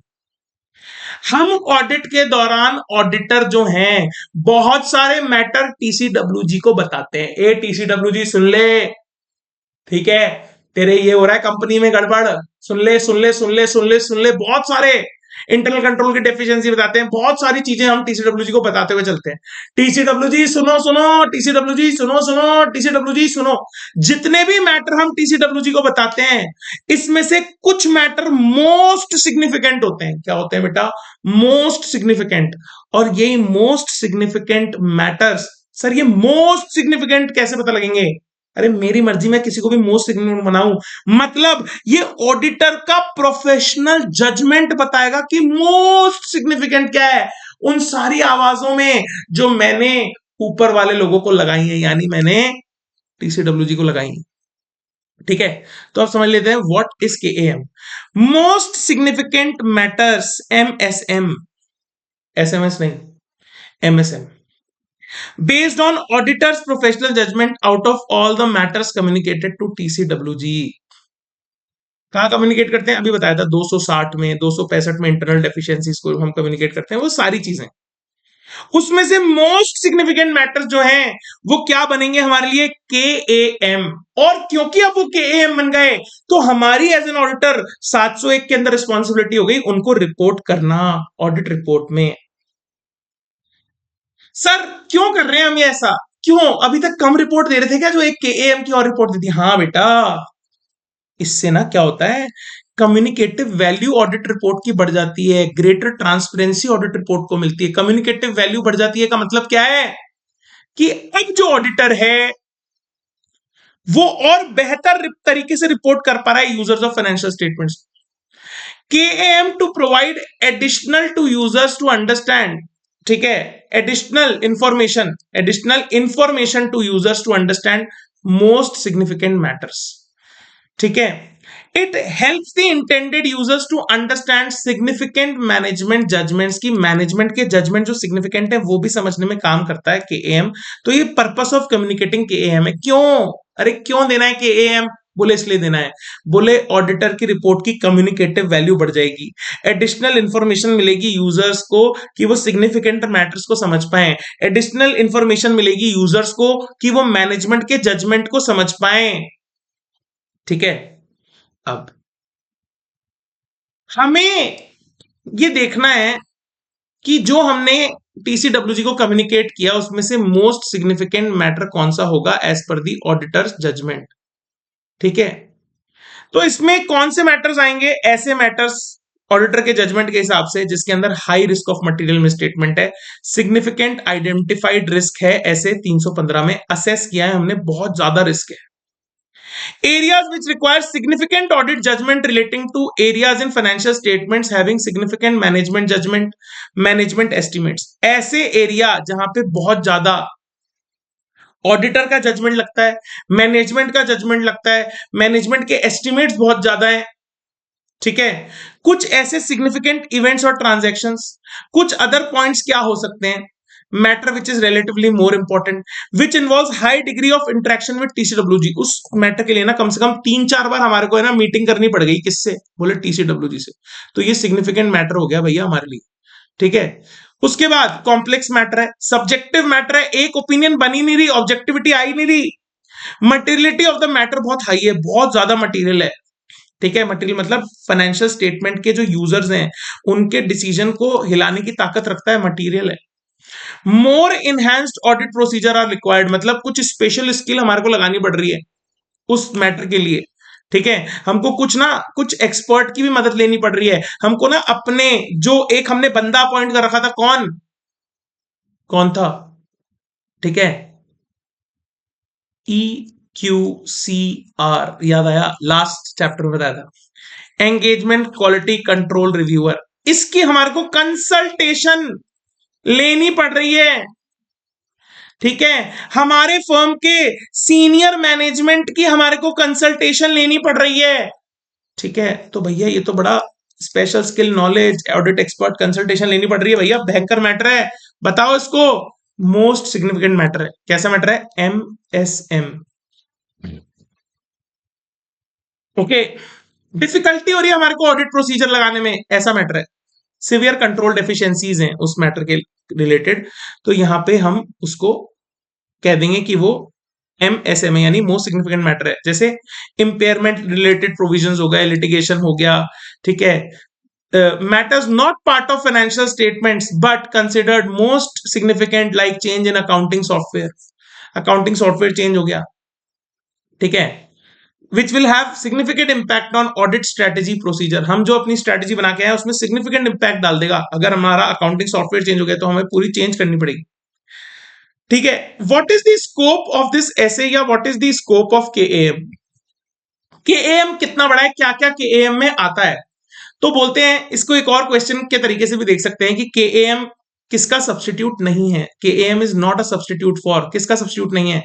डिस्क्लोजर्स एज पर एएफआरएफ, जो भी डिस्क्लोजर हम एएफआरएफ के हिसाब से कर रहे हैं फाइनेंशियल स्टेटमेंट्स में, उसका केएएम कि हमने केएएम दे दिया तो हम डिस्क्लोजर नहीं देंगे, ऐसा नहीं करना। अगर हम मॉडिफिकेशन कर रहे हैं 705 में तो केएएम उसका ऑल्टरनेट नहीं है, मॉडिफिकेशन तो करनी पड़ेगी भैया।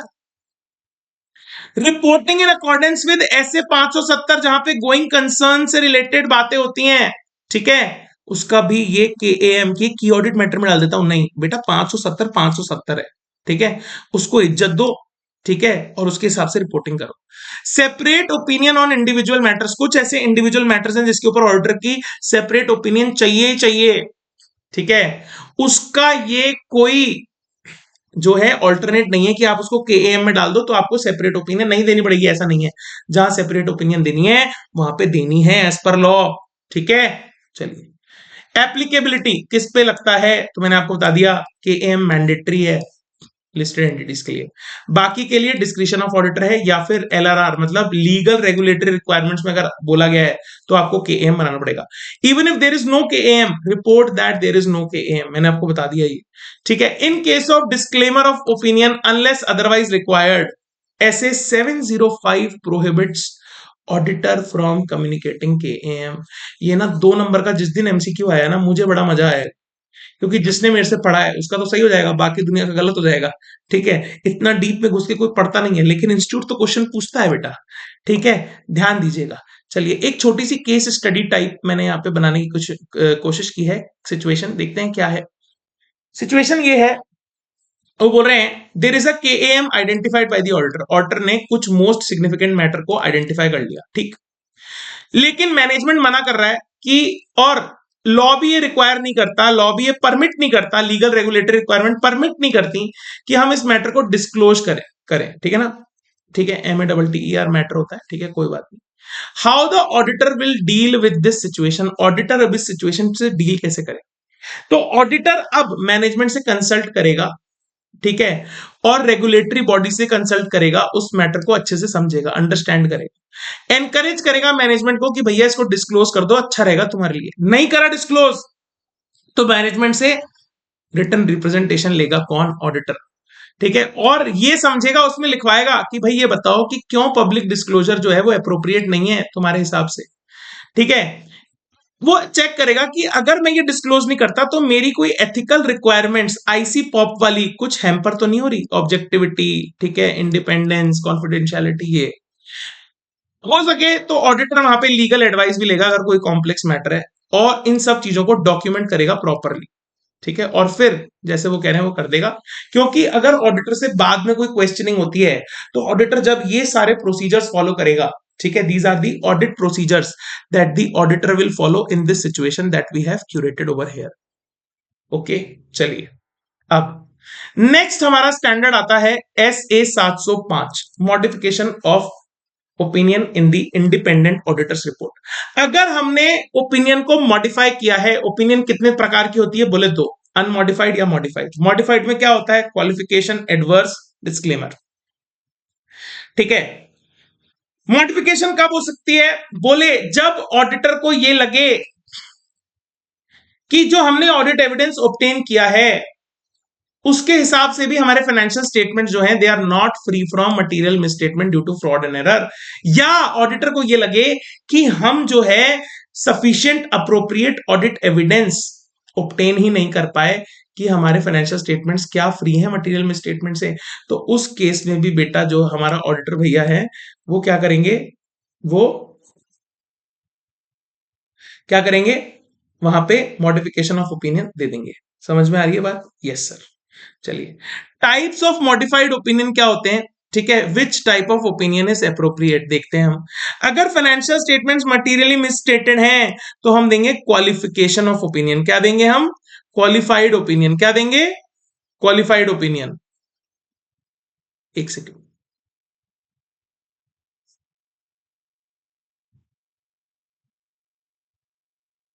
ठीक है,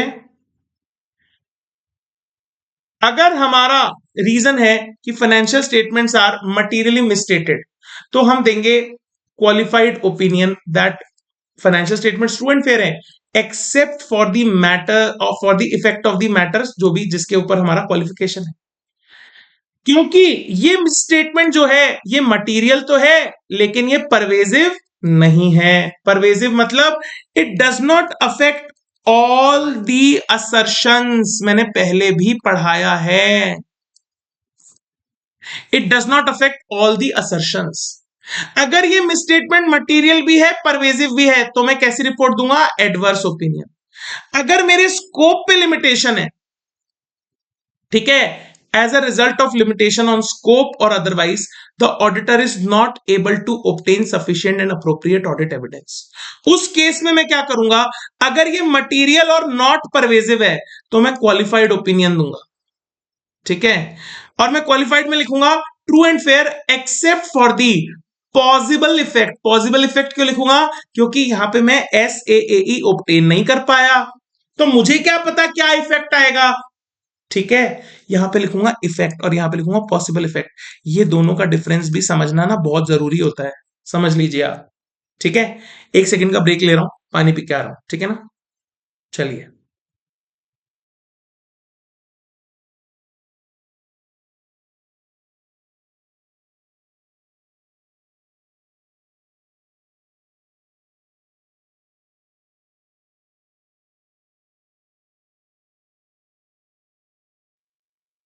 यस। तो समझो बेटा, समझने की बात यह है कि अगर हमने सफिशिएंट अप्रोप्रिएट ऑडिट एविडेंस नहीं ऑब्टेन कर पाए और उसका इफेक्ट जो है मिसस्टेटमेंट का वो मटेरियल है लेकिन परवेजिव नहीं है, ठीक है, तो हम क्वालिफाइड ओपिनियन देंगे। लेकिन हम वहां पे लिखेंगे कि हमारी ओपिनियन ट्रू एंड फेयर है except for the possible effect of the matters 1 2 3 4 जो भी है। पॉसिबल इफेक्ट क्यों लिखेंगे? Because we are unable to obtain what SAAE। ठीक है, then misstatement is material and pervasive तो हम एडवर्स ओपिनियन देंगे। कब?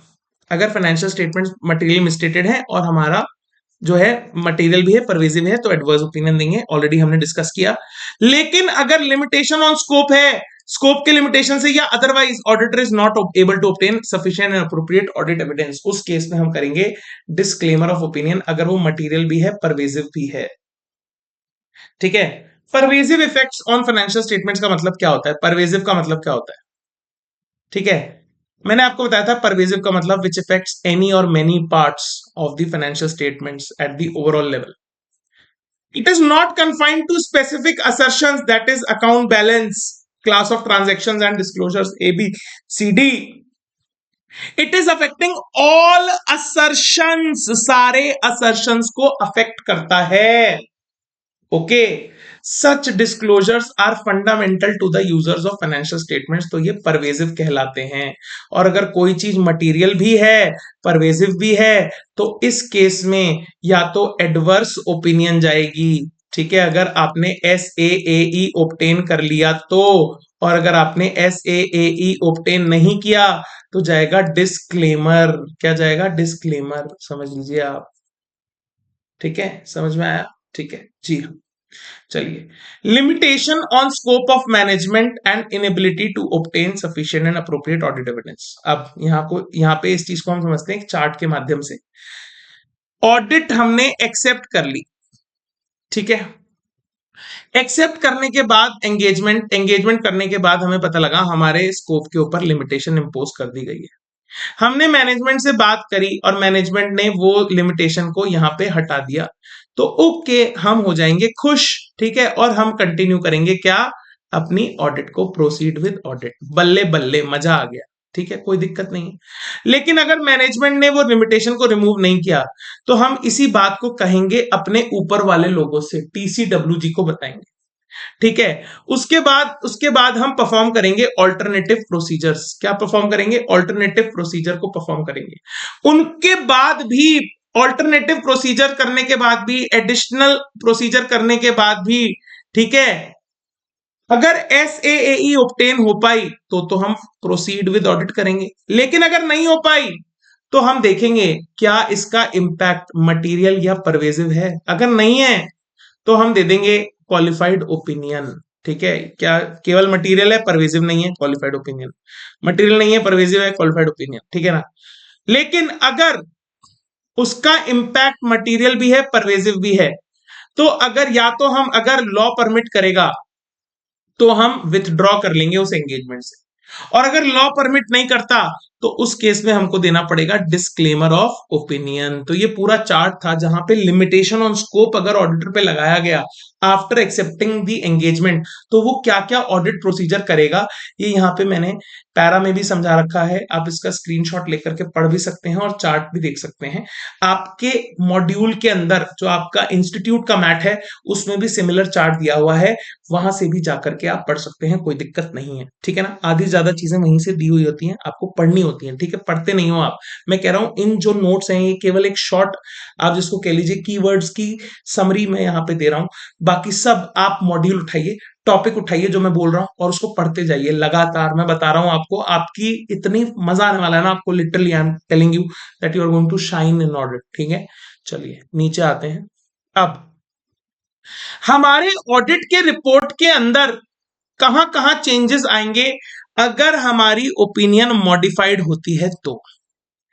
अनमॉडिफाइड ओपिनियन तो हमने देख लिया ऑलरेडी, फिर भी एक बार देख लेते हैं। टाइटल होता है, एड्रेस ही होता है, ऑडिटर की ओपिनियन ट्रू एंड फेयर है, मजा आ गया, ठीक है। बेसिस फॉर ओपिनियन आएगा, बेसिस फॉर ओपिनियन के अंदर SRES आएगा, अभी बताया था, ऐसे responsibility of auditor, ethical requirement, independence, SAEE।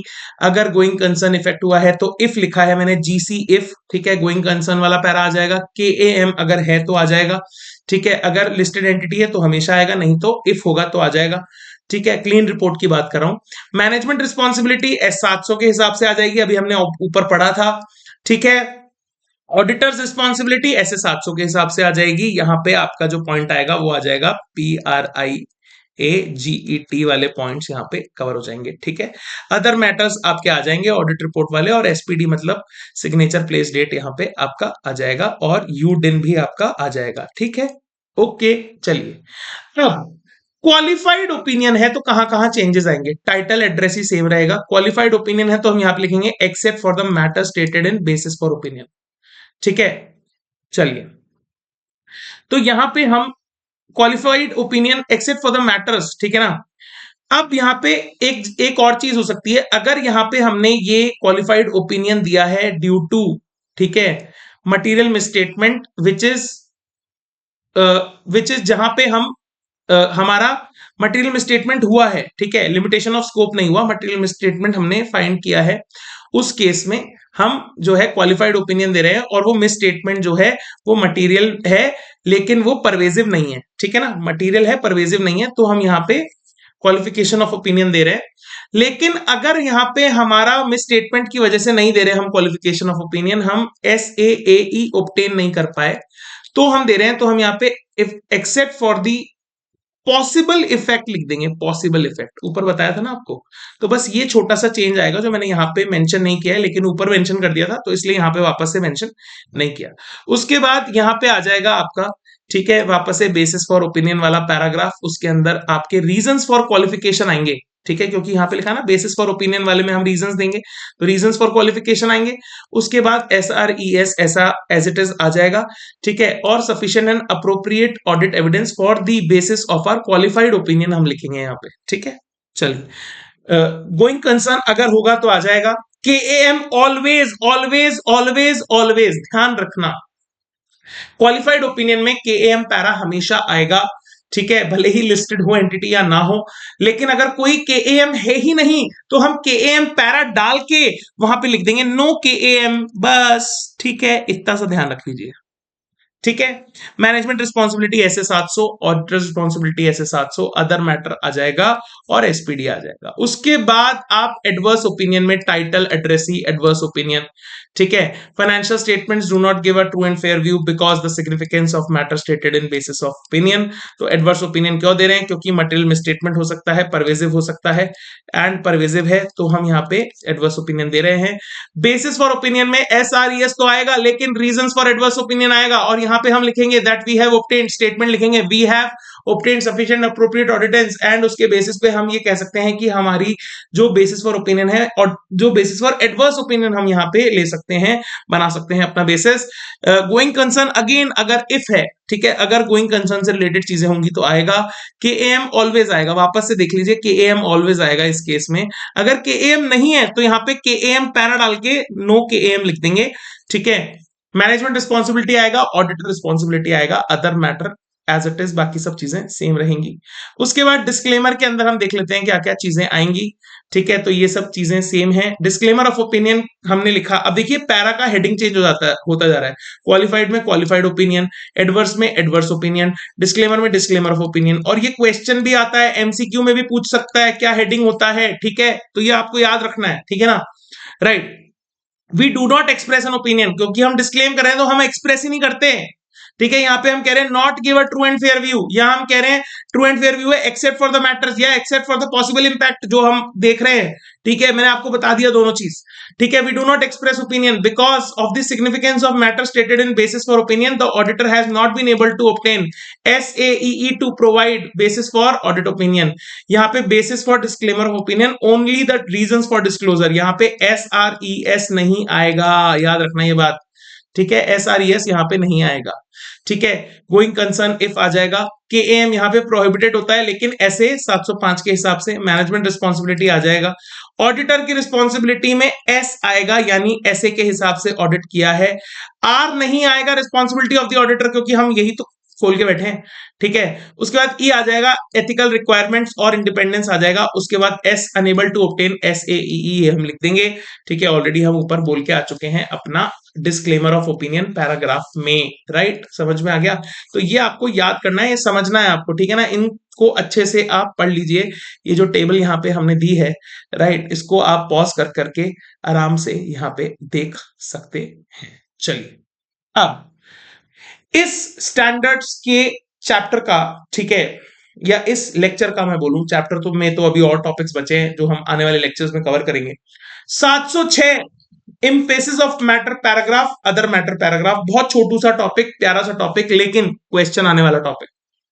समझते हैं क्या होता है यहां पे। इसका ऑब्जेक्टिव क्या है कि हम यूजर्स की अटेंशन ड्रॉ करें, ठीक है, जहां पे ऑडिटर कंसिडर करता है necessary as per his professional judgement and give additional communication in the audit report. कुछ एक्स्ट्रा हमें यूजर्स को बताना है क्या, कि एक ऐसा मैटर है जो फाइनेंशियल स्टेटमेंट्स में अप्रोप्रिएटली प्रेजेंट और डिस्क्लोज तो हुआ है, फंडामेंटल टू द यूजर्स भी है, ठीक है, फाइनेंशियल स्टेटमेंट्स की, ठीक है, और वो हमारे को स्पेसिफिकली बताना है। ये होता है आपका emphasis of matter. Other matter जो फाइनेंशियल स्टेटमेंट्स का पार्ट नहीं है, प्रेजेंट नहीं हुआ, डिस्क्लोज नहीं हुआ फाइनेंशियल स्टेटमेंट्स में, जो एम्फेसिस है वो हुआ है डिस्क्लोज, लेकिन ऑडिटर को ऐसा लगता है रेलेवेंट है यूजर्स के लिए। क्या समझने के लिए यूजर्स के लिए रेलेवेंट है? बोले ये समझने के लिए कि ऑडिट कैसे हुआ है, ऑडिटर का रिस्पॉन्सिबिलिटी क्या है, ऑडिट रिपोर्ट कैसे बना है, ये समझने के लिए, ऑडिट रिपोर्ट को समझने के लिए, ऑडिटर का रिस्पॉन्सिबिलिटी समझने के लिए जो ये मैटर है, जो कि फाइनेंशियल स्टेटमेंट्स का पार्ट नहीं है, लेकिन ऑडिटर को ऐसा लगता है कि ऑडिट को जानने के लिए, ऑडिट रिपोर्ट को जानने के लिए, ऑडिटर की रिस्पॉन्सिबिलिटी को जानने के लिए यूजर्स को ये मैटर जानना जरूरी है। तो ये होता है अदर मैटर, ये होता है अदर मैटर। देखिए ध्यान से समझिएगा, एम्फेसिस ऑफ मैटर उसका ये पार्ट है फाइनेंशियल स्टेटमेंट्स का, और ऑडिटर को लगता है कि यूजर्स को जानना जरूरी है ताकि वो अंडरस्टैंडिंग गेन कर सके फाइनेंशियल स्टेटमेंट्स की, ठीक है। ये रेलेवेंट है, ये फंडामेंटल है to gain the understanding of financial statements for the users. ये फंडामेंटल है, fundamental is the keyword, fundamental है, ठीक है। और ये रेलेवेंट है किसके लिए? यूजर्स के लिए। फाइनेंशियल स्टेटमेंट्स को समझ ले कि नहीं, ऑडिट को समझने के लिए, ऑडिटर की रिस्पॉन्सिबिलिटी को समझने के लिए, ऑडिट रिपोर्ट को समझने के लिए। This is the key difference between what EOM and OM. अब एम्फेसिस ऑफ मैटर क्या है?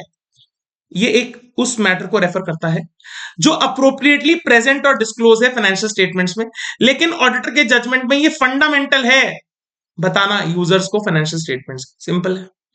फीचर्स ऑफ ईओएम क्या होते हैं सर? ठीक है, ईओएम पैरा में क्या इंक्लूड करूंगा या ईओएम पैरा को कैसे प्रेजेंट करूंगा, उसको कैसे दिखाऊंगा ऑडिट रिपोर्ट में। When an EOM para is included in the audit report, the auditor shall indicate the same in the audit report with proper heading, यानी emphasis of matter. It should provide proper reference to the part of financial statements where the matter is described. तो वहां का reference देना पड़ेगा आपको, कौन से part की बात कर रहे हो। Indicate that auditor's opinion is not modified regarding the matters in EOM para.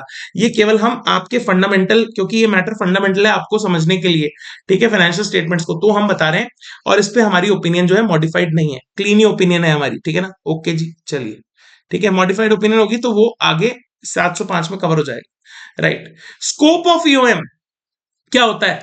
ठीक है, कि डिस्क्लोजर एएफआरएफ के हिसाब से इसका कोई सब्स्टिट्यूट नहीं है ईओएम। गोइंग कंसर्न से रिलेटेड पंगा होता है तो इसका सब्स्टिट्यूट नहीं है ईओएम। मॉडिफिकेशन ऑडिट रिपोर्ट का सब्स्टिट्यूट नहीं है ईओएम। याद आ रहा है? ये कुछ मैटर्स हैं। कौन से मैटर्स सर? ये केएएम में भी तो थे। हाँ, केएएम किसका सब्स्टिट्यूट नहीं है, तो अगर आपने वो याद कर लिया तो ये भी यहाँ पे याद हो जाएगा। वहां पे एक और पॉइंट था कि अगर किसी स्पेशल रिपोर्टिंग करनी है, कुछ स्पेसिफिक रिपोर्टिंग करनी है किसी आइटम के ऊपर, ठीक है, ऑडिटर को, तो वो उसका सब्स्टिट्यूट नहीं होता केएएम, ठीक है ना। तो यहाँ पे एम्फेसिस ऑफ मैटर किसका सब्स्टिट्यूट नहीं है? यहाँ पे 3 पॉइंट है। केएएम किसका सब्स्टिट्यूट नहीं है? वहां पे 4 पॉइंट थे, 3 पॉइंट सेम है, 1 पॉइंट वहां पे एडिशनल है, वो मैंने आपको ऑलरेडी डिस्कस कर लिया है previous part of this lecture के अंदर। ओके जी, चलिए आगे बढ़ते हैं। अब एग्जाम्पल ऑफ ईओएम, ईओएम के क्या क्या एग्जाम्पल हो सकते हैं? तो यहाँ पे 6 एग्जाम्पल मैंने लिखे हैं, ठीक है। 3 एग्जाम्पल ऐसे से रिलेट करते हैं और 3 जो एग्जाम्पल है वो ऐसा है, पहले बाद में, ठीक है, और कैटेस्ट्रोफ, ठीक है, पहले बाद में, ठीक है, तो पहले भी कुछ नहीं था, बाद में भी कुछ नहीं रहेगा और कैटेस्ट्रोफ हो जाएगा, ठीक है ना, समझ रहे हो। चलिए, तो पहले financial statements are prepared as per SPF, ये एक ईओएम हो सकता है, ऐसे 800। फाइनेंशियल रिपोर्टिंग फ्रेमवर्क अनएक्सेप्टेबल है लेकिन प्रिस्क्राइब बाय लॉ है, ऐसे 210 का लेक्चर अगर आपने पढ़ा हो तो।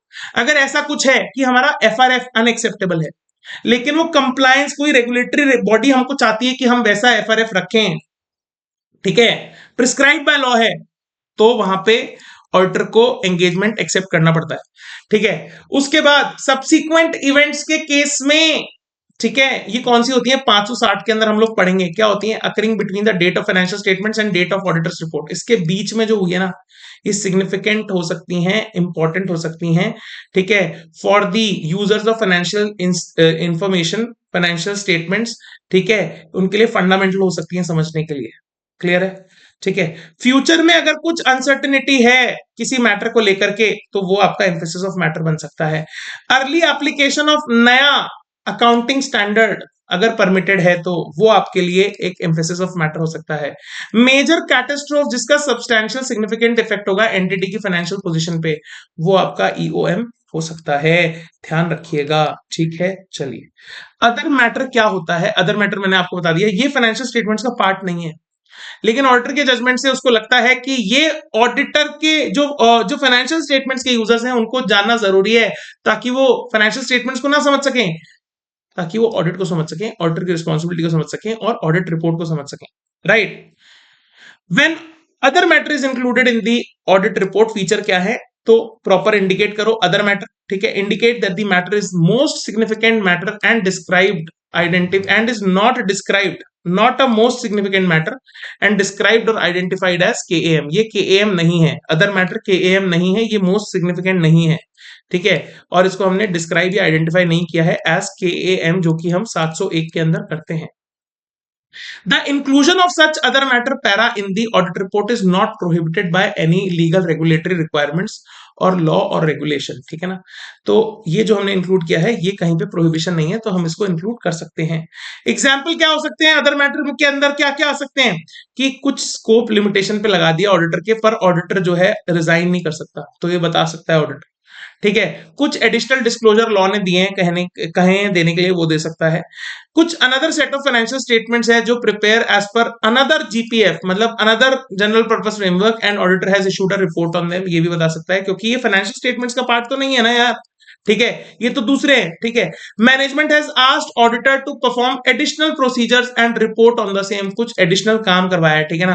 तो ये फाइनेंशियल स्टेटमेंट्स का पार्ट नहीं है, लेकिन फिर भी ऑडिटर को ऐसा लगता है, उसको जजमेंट ऐसा लगता है कि ये जो यूजर्स हैं उनकी अंडरस्टैंडिंग ऑडिट के बारे में अच्छा करेंगे, ठीक है ना। Auditor's report is only directed to the intended users, ठीक है। तो इस केस में अगर, ठीक है ना, ऑडिट की जो रिपोर्ट है वो कुछ स्पेसिफिक यूजर्स के लिए ही अगर है तो वो भी अदर मैटर में जो है मेंशन कर देगा, राइट।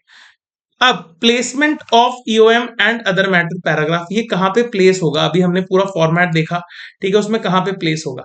तो ईओएम जनरली जो है ये जजमेंट के ऊपर डिपेंड करता है ऑडिटर के, उसे कहां प्लेस करना है और कितना सिग्निफिकेंट वो मैटर है, उसका नेचर क्या है, सिग्निफिकेंट क्या है इंफॉर्मेशन का, ठीक है, कितना सिग्निफिकेंस है, ठीक है, उसका रेलेवेंस क्या है इंटेंडेड यूजर्स के लिए, उस पर डिपेंड करता है। लेकिन it is generally placed after the basis for opinion para, okay, if GC para is not there तो एम्फेसिस ऑफ मैटर, फिर जीसी, ठीक है, फिर ईओएम, फिर केएएम, फिर other matter and so on and so forth, ठीक है।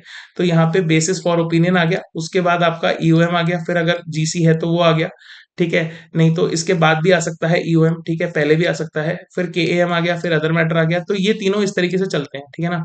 तो बेसिस फॉर ओपिनियन के बाद आपका जीसी आता है, अगर नहीं है तो फिर आपका केएएम आता है, केएएम से पहले आपका ईओएम आ सकता है, फिर के ए एम आ सकता है, फिर ओ एम आ सकता है, या पहले के ए एम आ सकता है, फिर ई ओ एम आ सकता है, फिर ओ एम आ सकता है, ठीक है, या पहले ई ओ एम आ सकता है, फिर ओ एम आ सकता है, फिर के ए एम आ सकता है, as per the discretion of the auditor whatever it is, okay. तो ये किसी भी उसके अंदर आ सकते हैं यहाँ पे, ठीक है। उसके बाद अब हमने सारे स्टैंडर्ड्स पढ़ लिए, अब आपको देखना है कि हम किसी भी मैटर के ऊपर क्या हम मॉडिफिकेशन दें, या हम उसको एम्फेसाइज करें, या अदर मैटर में डालें, या 701 लगाएं। तो सबसे पहले आपको देखना है कि क्या ये मैटर, ठीक है, मटेरियल है, परवेजिव है, ऐसा मैटर है जिससे हमारा मिसस्टेटमेंट हो रहा है, तो आप वहां पे क्वालिफिकेशन देंगे, ठीक है, क्वालिफाइड ओपिनियन देंगे, 705 लगाएंगे। अगर 705 पे एप्लीकेबल नहीं हो रहा, फिर हम देखेंगे क्या ये एम्फेसिस ऑफ मैटर, क्या ये फंडामेंटल है to the users of financial statements, क्या ये फाइनेंशियल स्टेटमेंट्स रिलेटेड मैटर नहीं है लेकिन इसको जानना ऑडिट के लिए जरूरी है, यूजर्स के लिए, ऑडिटर को समझने के लिए, ऑडिटर की रिस्पॉन्सिबिलिटी को समझने के लिए, तो हम वहां पे अदर मैटर लगा देंगे 706। तो पहले 705 का फिल्टर लगाएंगे, ये नहीं हुआ तो फिर 706 का फिल्टर लगाएंगे, ये भी नहीं हुआ, फिर हम देखेंगे क्या ये मोस्ट सिग्निफिकेंट मैटर है जिसको हम 701 में लेके जा सकते हैं, ठीक है। तो इसको हमने इसको टीसीडब्ल्यूजी को बताया है, ठीक है, बताया है, तो क्या ये मोस्ट सिग्निफिकेंट है, फिर हम तो इस तरीके से 701 में उसको रिपोर्ट कर देंगे। तो ये फिल्टरिंग इस तरीके से करनी है आपको। आई होप आपको यहां तक ये जो चैप्टर है, ठीक है, बहुत इंटरेस्टिंग है, बहुत सारे इसमें इंपॉर्टेंट पॉइंट्स हैं, ठीक है। अगर आपने पूरा लेक्चर यहां तक देखा है तो मेरी रिक्वेस्ट आपसे क्वेश्चंस कर लीजिए, you will be thorough with this, okay. Like करिए वीडियो को, शेयर करिए दबा करके अपने दोस्तों के साथ, यहां तक वीडियो में बने हैं, चैनल को जरूर सब्सक्राइब करते हुए जाइएगा, ठीक है। थैंक्स फॉर वॉचिंग, एक बार फिर से आप लोग बहुत खूबसूरत लोग हैं और इस बार आप फोड़ेंगे ऑडिट में, ठीक है, मजा आने वाला है, मैं बता रहा हूँ। Thanks for watching, have an awesome day, enjoy.